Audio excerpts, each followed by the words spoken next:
오늘은 요한복음 2장 1절 11절의 말씀을 중심으로 물동은 아이들을 알다 라고 하는 제목으로 은혜를 나누기를 바랍니다. 요한복음은 특이한 기록적이 있습니다.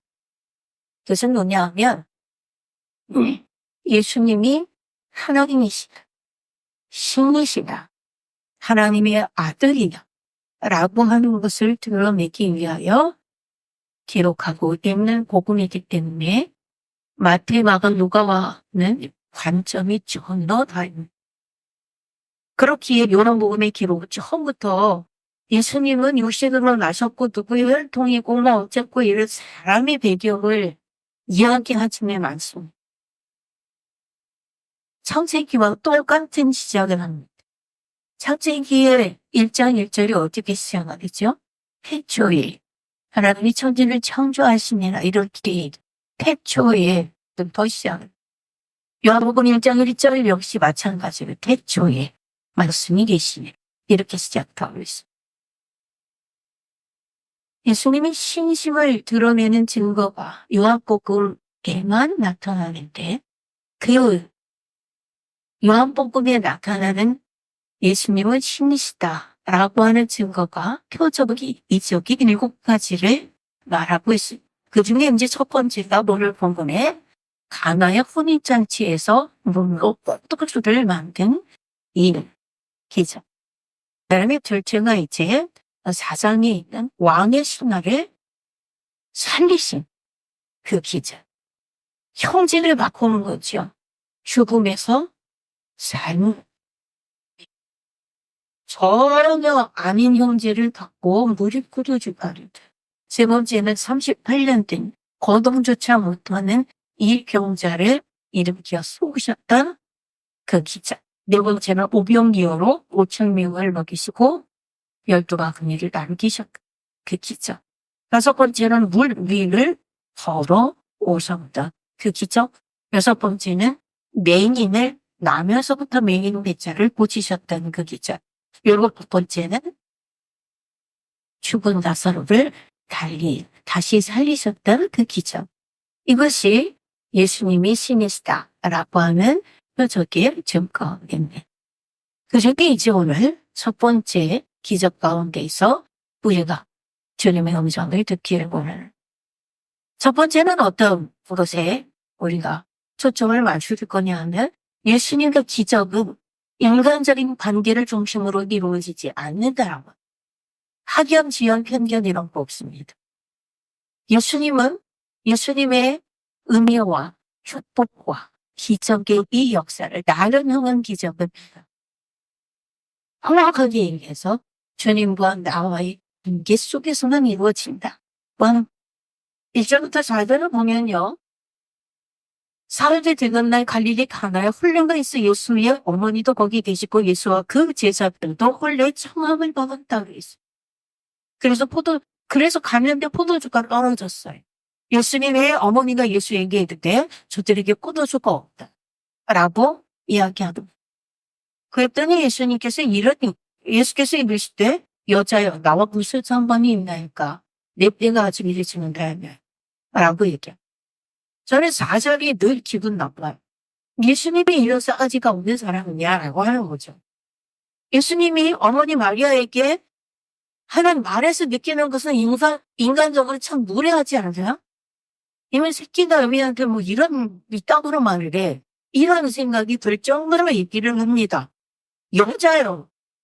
친구도 기분 나쁘잖아요. 여자가 나하고 무슨 상관이 있나니까. 내 띠가 아직 이렇지 아니하였나이다. 라고 얘기는 합니다. 아니 인간적으로 볼 때 아들하고 어머니하고 오가는 멘트가 하시야.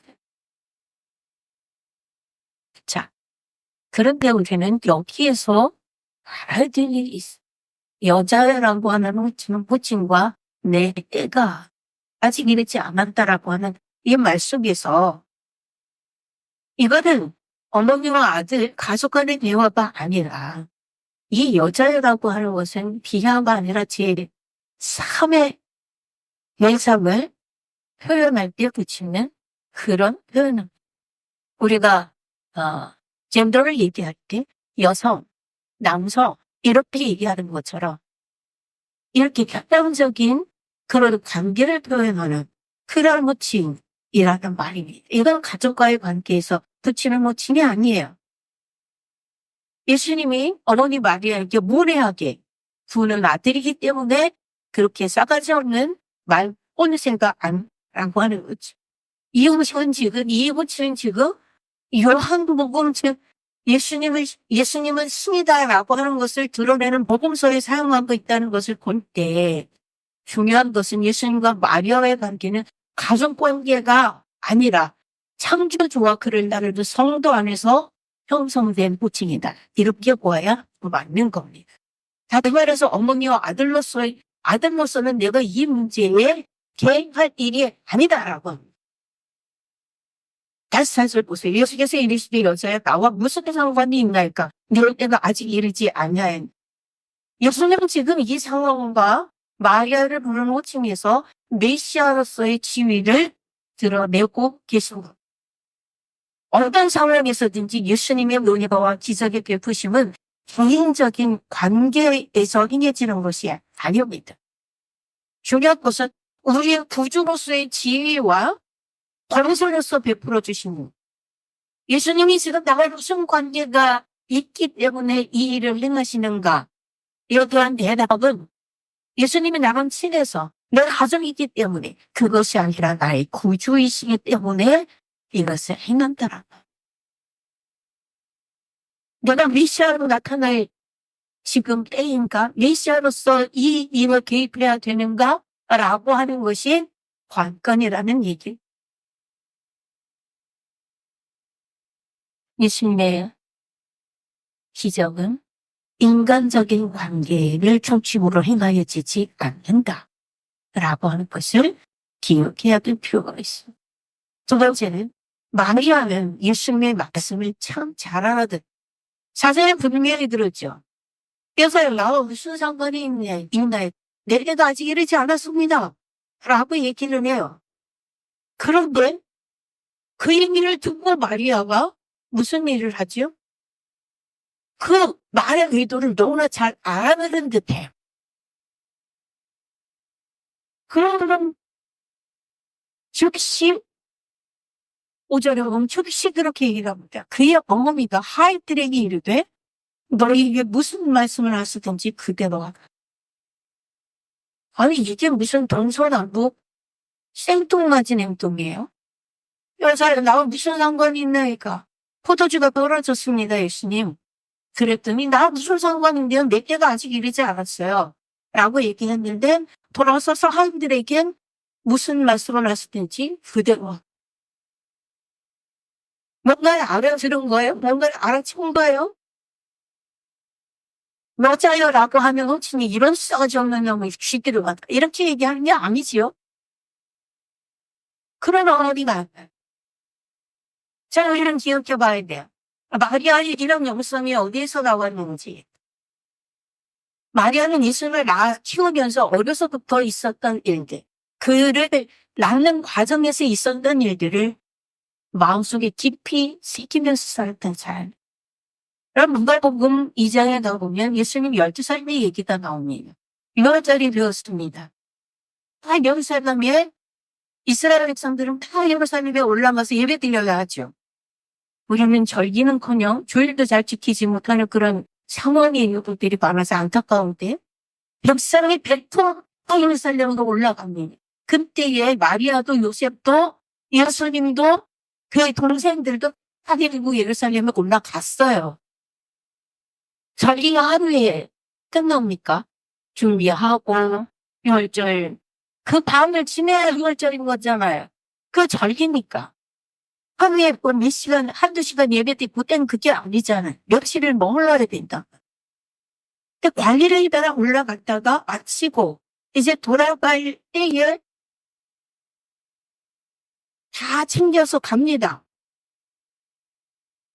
그런데 자기들 가족만은 간 게 아니라 동네 사람하고 같이 갔는데 친척들하고 같이 갔는지는 잘 모르겠지만 2장 44절에 보면 도민중에 있는 줄로 생각하고 그러니까 여러 명이 몰려서 가니까 그냥 다 같이 가는 줄로 알고 한 길을 갔어요. 근데 하늘을 가서 보니까 없어, 아들이. 그래서 찾아요. 없어요. 그래서 마리아하고 요셉하고 다시 거슬러 올라가면서 예수님을 찾습니다. 어디로 거슬러 올라가요? 예루살렘으로 거슬러 올라가요. 이리저리 찾다 보니까 사흘 만에 예수님을 만나는데 어디 있었어요? 오전에 있었어요. 거기에서 선생님들하고 같이 대답도 하고 질문도 하고 이러면서 선생님들을 적잖이 놀리켰다. 그런 시간들을 보냈어요. 근데 오늘 아빠잖아요. 요셉과 마리아. 그들이 이야기를 합니다. 아이야, 어찌하여 우리에게 이렇게 하였느냐. 보라, 내 아버지와 내가 근심하며 너를 찾았노라. 이게 글은 이렇게 써져 있는데, 야, 우리가 얼마나 너 때문에 놀라우고 힘들었는 줄 아냐. 너를 찾아오는 이 길이 얼마나 졸이고, 가슴 졸이고, 얼마나 놀라고, 막 이런 야단치잖아요. 우리는 반가우면 막 울거나, 욕하거나, 막 싸우거나, 이런 모습들이 많이 나타나지. 이런 일들을 했단 말입니다. 그랬더니 예수님의 대답이 이래. 내가 너 아버지 집에 있어야 할 줄을 알지 못하셨나이까? 라고 말. 그게 2장 49절이에요. 그런데 놀랍게도 50절에는 요셉은 알아듣지 못했던 것 같아요. 알지 못하더라라고 표현하고 있어요. 그러나 마리아는 요셉께서 함께 내려가서 나사렛에 이르러 순종하여 받으시더라. 그 어머니는 이 모든 말을 마음의 돈이라 이렇게. 이 모든 말을 마음의 돈이라. 왜 그랬을까요? 그 배경이 있잖아요. 마리아는 성령의 감동으로 잉태하여 예수님을 낳은 사람입니다. 근데도 자기는 이런 일은 있을 수 없는 일이라고 무서워했습니다. 그 누가복음 1장에 나오는데요. 그가 잉태했다라고 하니까 무서워했습니다. 이게 무슨 일이야? 그러니까 천사가 찾아와서 30절에 마리아여 무서워하지 말아라. 네가 하나님께 은혜를 입었느니라. 네가 임신하여 아들을 낳으리니 그 이름은 예수라 하라. 이는 지금식 없으시니의 아들이다. 이렇게 천사가 말해줍니다. 그랬더니 마리아가 무서워하면서 얘기해요. 무슨 얘기냐? 나는 남자를 알지 못한다. 그런데 이런 일이 어떻게 해서 있을 수 있는 일이냐? 라고 얘기했더니 성령이 내게 임하셔서 일어난 일이다. 하나님의 모든 말씀은 넣지 못하심이 없다. 없느니라. 라고 얘기합니다. 그랬더니 마리아가 즉시 무릎을 꿇어 받아들입니다. 마리아가 이르되 주여 여정이오니 말씀대로 내게 이루어지이다. 라고 하니까 천사가 떠난다 그랬습니다. 마리아는 예수님의 잉태부터 낳는 과정, 그를 기르는 과정들, 이 모든 과정들 속에 하나님이 성령님이 절차가 역사하는 것을 느끼고 알았던 사람입니다. 그리고 그를 받아들이고 순종했던 사람이에요. 그러니 12살 때의 이 이야기도 마음에 들 수밖에. 그러나 마리아에게 또 예수님이 말합니다. 여자여 나와 무슨 상관이 내 뼈가 아직 기른지 아니하였네. 이는 하나님의 아들임을 마리아는 누구보다도 잘 알아요. 그러니 이 관계를 떠나서 예수님께서 하실 것에 대한 신뢰와 믿음과 헌신과 순종이 있는 여성도가 마리아인 겁니다. 그러니 돌아서서 하나님들에게 무슨 말씀을 하시든지 시키는 대로 따라고 그대로 이야기하는 거죠. 여러분, 이렇게 우리의 인생 가운데 일하시는 하나님의 역사가 있습니다. 그런데 그때마다 쪼가리 쪼가리를 위해서 하나님 원관성 없고 그냥 일을 행할 기도했더니 응답받았어. 기도했더니 응답받았어. 하나님께서 이렇게 해주셨구나. 그냥 쪼가리로만 아무 생각 없이 그냥 지나가시면 그러지 마시기를 부탁하지. 마리아를 모시려고. 잉태부터 시작해서 하나님의 음성을 듣고 무서워하고 떨려하고 도대체 세상에 없는 일을 행하는 나는 이게 무슨 일인가. 이게 참 중요한 일인데 이걸 어떡하지? 얼마나 무서웠겠어요. 두려워하지 말라라고 하는 말씀이, 무서워하지 말라라고 하는 말씀에 그대로 내비 이루어진다. 순종하는 비 엄청나시나. 그놈이라고 사흘 집에 돌아가서 만난 아들에게 어찌하여 이러고 있느냐라고 야단을 치는데 너가 여기 있어야 할 줄을 알지 못하십니까? 라는 그 말을 마음에 깊이 새기는 거예요. 자식집에서 이야기할 때 객관적인 호칭으로 여자야. 나 무슨 상관인가 할까?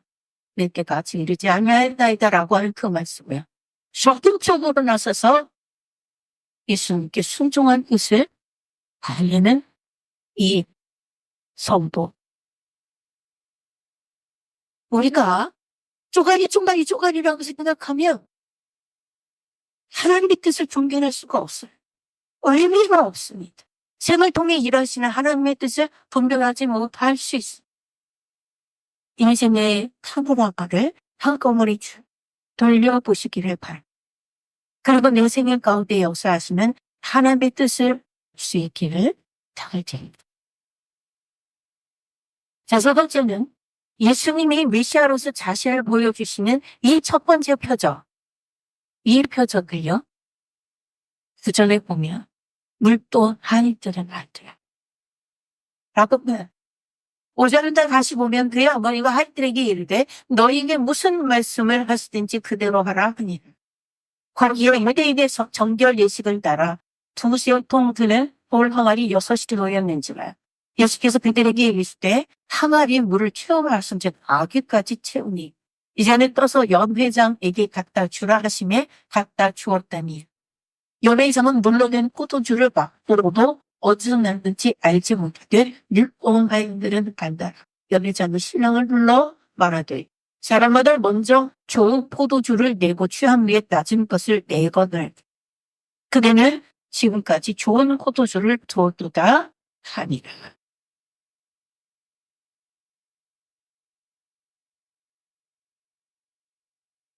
말하도 사람들이 먼저 이랬습니다. 자, 이 장치는 보통 7일 동안 이어지는 혼례 잔치입니다. 잔치 중에 가장 큰 잔치가 혼례식입니다. 그 자리에, 그렇기 때문에 그 자리에 함께하는 사람들도 꽤나 많았겠죠. 신랑 친구는 당연히 있었을. 이 잔치를 주관하는 연회장도 있었을 거고, 하러 모인 손님들은 구름대같이 있었을 거고, 그 손님들을 수용드리기 위한 준비된 하인들도 꽤나 많았을 것이고, 그 움직임들과 동선들이 꽤나 복잡했었을 겁니다. 이 자리에서 예수님이 첫 번째 표적을 나타내셨습니다.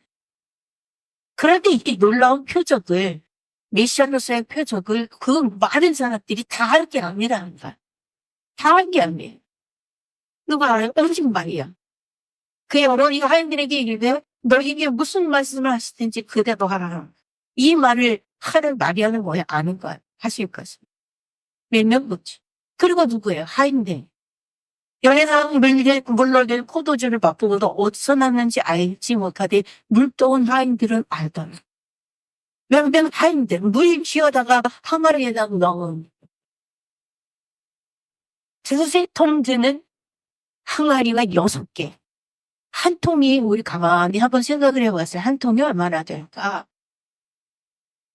우리 양동이 하나를 한 통이라고 얘기를 할까요? 그러면서 생각을 해봤더니 큰 생수통이 20리터더라고요. 그것이 6개. 두세 통 들어가는 그런 크기 항아리가 6개가 있어요. 꽤나 많이 들어가요.